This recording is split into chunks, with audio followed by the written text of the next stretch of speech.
¿Cómo estamos? Bienvenida, bienvenido. Mi nombre es Marquitos y esto es Codiguito. Bueno, espero que os encontréis todas y todos de maravilla, ¿eh? Yo estoy muy bien. Mirad, vamos a continuar con la lectura del libro de Arquitectura Limpia del tío Bob y vamos con el capítulo número 15. Empieza con una cosita bastante interesante, ¿no? Con el tema de realmente un poco el rol del arquitecto, ¿eh? Vamos allá. La palabra arquitectura conjura visiones de poder y misterio. Nos hace pensar en decisiones de peso y destreza técnica. La arquitectura de software se encuentra en la cúspide del logro técnico. Cuando pensamos en un arquitecto de software, pensamos en alguien con poder, que exige respeto. ¿Qué joven aspirante a programador de software no ha soñado en convertirse en arquitecto de software? Pero, ¿qué es la arquitectura de software? ¿Qué hace un arquitecto de software y cuándo lo hace? En primer lugar, un arquitecto de software es un programador y continúa siendo un programador. No crea nunca en la mentira que sugiere que los arquitectos de software dejan a un lado el código para centrarse en asuntos de más alto nivel. No es así. Los arquitectos de software son los mejores programadores y continúan realizando tareas de programación mientras guían al resto del equipo hacia un diseño que maximice la productividad.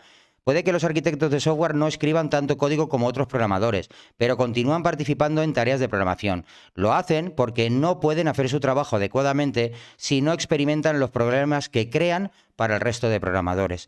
La arquitectura de un sistema de software es la forma que le dan al sistema aquellos que lo crean. La forma se encuentra en la división del sistema en componentes, la organización de esos componentes y las formas en las que esos componentes se comunican entre sí. El propósito de esa forma es facilitar el desarrollo, la implementación, la operación y el mantenimiento del sistema de software contenido en ella. La estrategia que hay detrás de esa facilitación es dejar el máximo de operaciones abiertas durante el máximo tiempo posible. Quizá esta afirmación le sorprenda. Quizá pensaba que la meta de la arquitectura de software es hacer que el sistema funcionara adecuadamente. Por supuesto, queremos que el sistema funcione bien y, desde luego, la arquitectura del sistema debe respaldar esto como una de sus prioridades. Sin embargo, la arquitectura de un sistema tiene poco peso en el modo en que funciona ese sistema. Hay muchos sistemas con malas arquitecturas que funcionan bien. Sus problemas no se encuentran en su funcionamiento, más bien ocurren en la implementación, el mantenimiento y el desarrollo continuo. Con esto no quiero decir que la arquitectura no tiene papel que jugar con el apoyo de un comportamiento adecuado del sistema. Ciertamente lo tiene, y ese papel es fundamental, pero el papel es pasivo y estético, no activo ni esencial. Hay pocas opciones de comportamiento que la arquitectura de un sistema pueda dejar abiertas. El propósito principal de la arquitectura es respaldar el ciclo de vida del sistema. La buena arquitectura hace que el sistema sea fácil de comprender, fácil de desarrollar, fácil de mantener y fácil de implementar. La meta última es minimizar el coste de la vida del sistema y maximizar la productividad del programador. Desarrollo. Un sistema de software difícil de desarrollar no tiene muchas probabilidades de tener una vida larga y saludable. Por lo tanto, la arquitectura de un sistema debe hacer que el sistema sea fácil de desarrollar para el equipo que lo hace. Diferentes estructuras de equipo requieren diferentes decisiones arquitectónicas. Por un lado, un pequeño equipo de 5 programadores pueden trabajar con efectividad para desarrollar un sistema monolítico sin componentes o interfaces bien definidas. De hecho, un equipo como este puede encontrar que las restricciones de una arquitectura son un impedimento durante los primeros días del desarrollo. Probablemente esta sea la razón por la que tantos sistemas carecen de una buena arquitectura. Comenzaron sin ella, porque el equipo era pequeño y no querían el impedimento de una superestructura.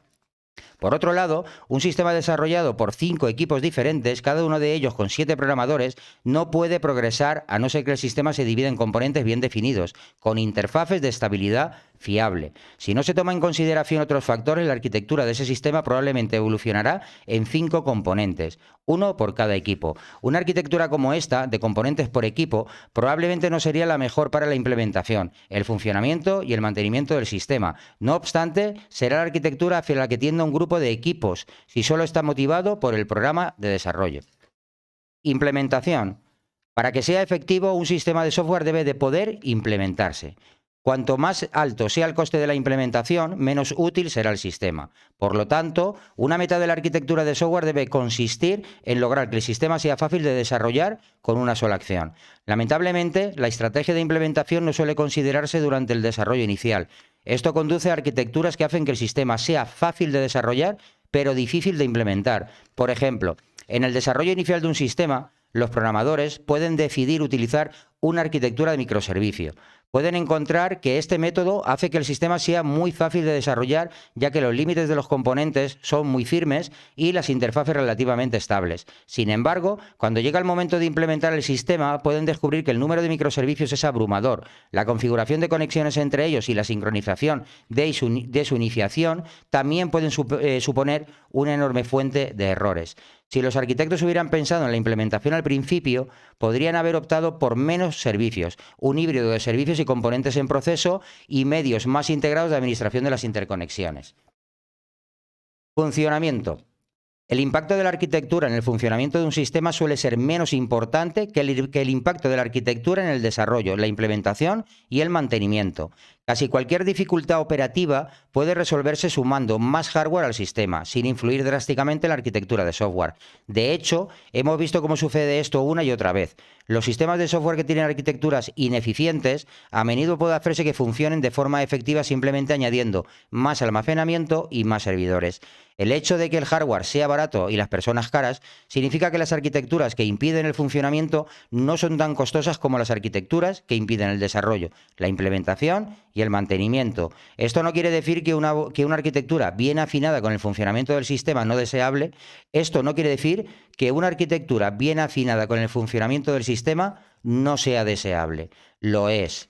Es solo que la ecuación de costes se inclina más hacia el desarrollo, la implementación y el mantenimiento. Dicho esto, la arquitectura juega otro papel en el funcionamiento de un sistema. Una buena arquitectura de software comunica las necesidades operativas del sistema.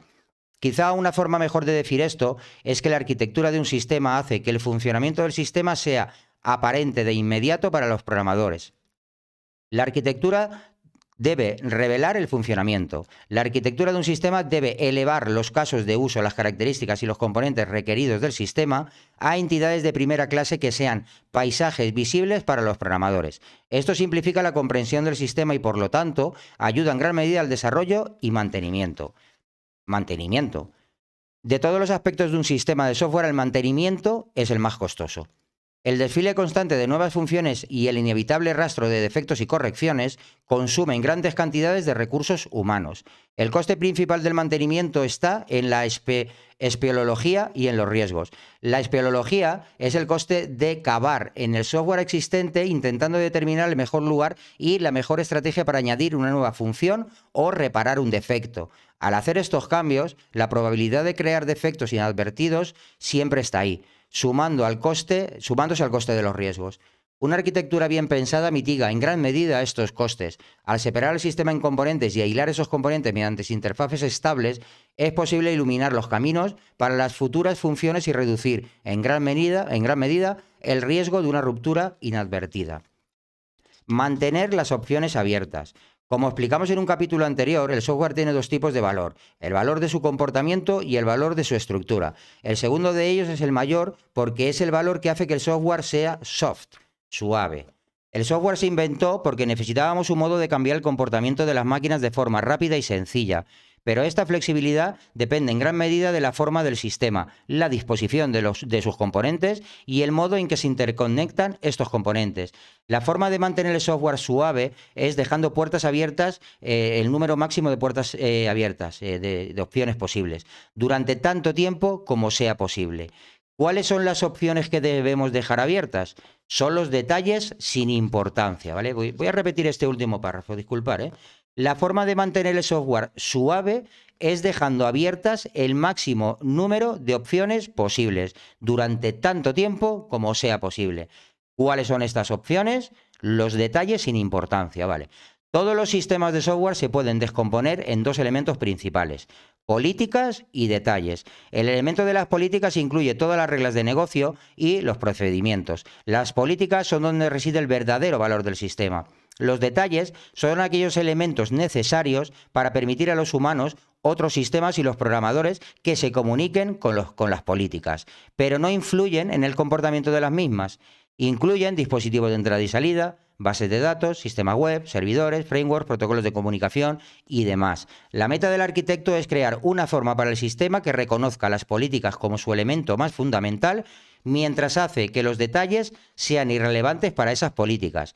Esto permite que las decisiones sobre esos detalles se retrasen y aplacen. Por ejemplo, No es necesario elegir un sistema de base de datos en los primeros días del desarrollo, porque a la política de alto nivel no le debe importar el tipo de base de datos que utilice. De hecho, si el arquitecto tiene cuidado, a la política de alto nivel no le importará si la base de datos es relacional, distribuida, jerárquica o simples archivos planos. Buen ejemplo. No es necesario elegir un servidor web al inicio del desarrollo, porque la política de alto nivel no debe saber qué se está suministrando en la web.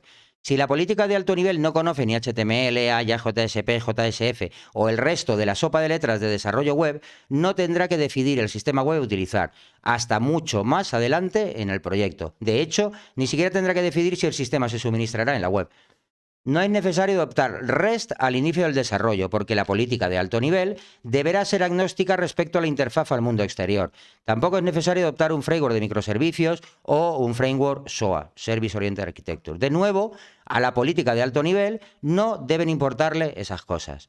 No es necesario adoptar un framework de inyección de dependencias al inicio del desarrollo, porque a la política de alto nivel no debe importarle cómo se resuelven las dependencias. Supongo que se hace una idea. Si se puede desarrollar la política de alto nivel sin entrar en los detalles que la rodean, podrá retrasar y posponer decisiones sobre esos detalles durante mucho tiempo. Y cuanto más espere para tomar esas decisiones, más información tendrá para tomarlas adecuadamente.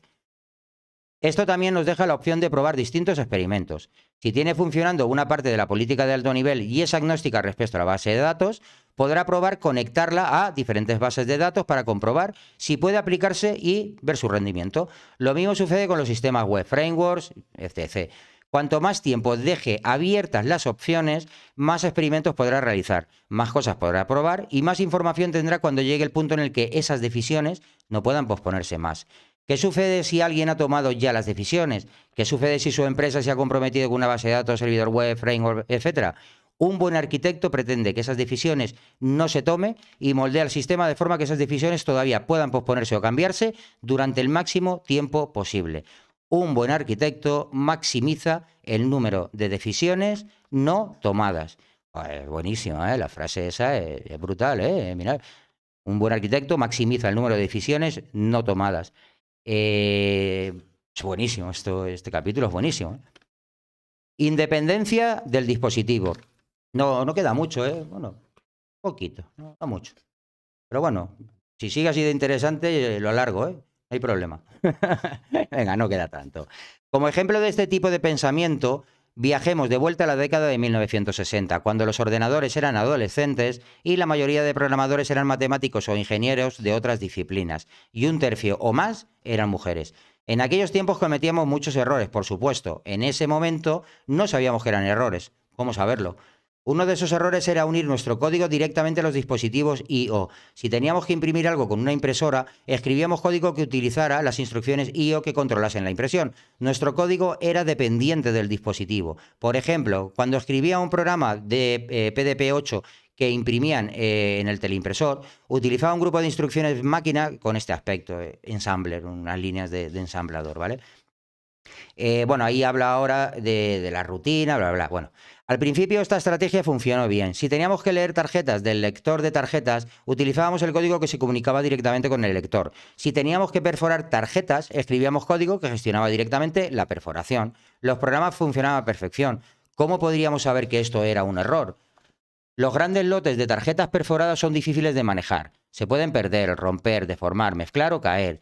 Pueden perderse tarjetas y añadirse otras adicionales. Por ello, la integridad de los datos se convirtió en un problema importante. La solución fue la cinta magnética. Pudimos pasar las imágenes de tarjeta a cinta. Si se caía una cinta magnética, los registros no se mezclaban. Tampoco se podía perder accidentalmente un registro o insertar un registro en blanco por el mero hecho de manipular la cinta. La cinta es mucho más segura.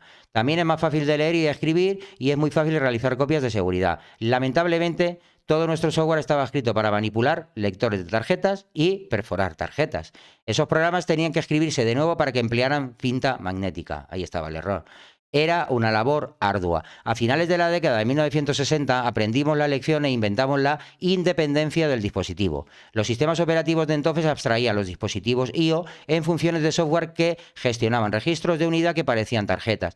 Los programas invocaban servicios del sistema operativo que lidiaban con dispositivos de registro de unidad abstractos.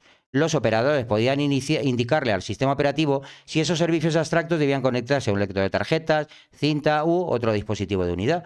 Ahora, el mismo programa podía leer y escribir tarjetas o leer y escribir cintas sin hacer cambios. El OCP había nacido el principio de abierto o cerrado, aunque aún no tenía nombre. Es bueno. A finales de las décadas de 1960 trabajé en una empresa que imprimía correo basura para los clientes. El cliente nos enviaba cintas magnéticas con registros de unidad que contenían los nombres y direcciones de sus clientes y escribíamos programas que imprimían bonitos anuncios personalizados, del tipo: hola señor Martín, enhorabuena, le hemos seleccionado a usted. En fin, los clientes nos enviaban entonces enormes rollos de formularios con todas las palabras excepto el nombre y la dirección y otros elementos que querrían que imprimiéramos. Escribíamos programas que extraían los nombres, direcciones y otros elementos de la cinta magnética y los imprimíamos allí donde debían aparecer en el formulario. Esos rollos de cartas formularios pesaban 230 kilos y contenían miles de palabras. Los clientes nos enviaban cientos de esos rollos. Imprimíamos cada uno de forma individual. Al principio teníamos un IBM 360 imprimiendo en su única línea de impresión. Podíamos imprimir algunos miles de cartas por turno. Lamentablemente, esto ocupaba una máquina muy cara durante mucho tiempo. En aquellos momentos, en aquellos tiempos, la IBM 360 se alquilaba por docenas de miles de euros al mes. ¡Wow! Que estábamos hablando de los años 60, ¿eh? Carísimo, ¿eh? ¡Wow! Pastizal. Entonces, le indicamos al sistema operativo que utilizar cinta magnética en lugar de impresora por líneas. A nuestros programas no les importó porque habían sido escritos para utilizar las abstracciones IO del sistema operativo. La 360 podía imprimir una cinta entera en unos 10 minutos, suficiente para imprimir muchos rollos de cartas. Las cintas se extraían del cuarto de ordenadores y se montaban en accionadores de cinta conectados a impresoras offline.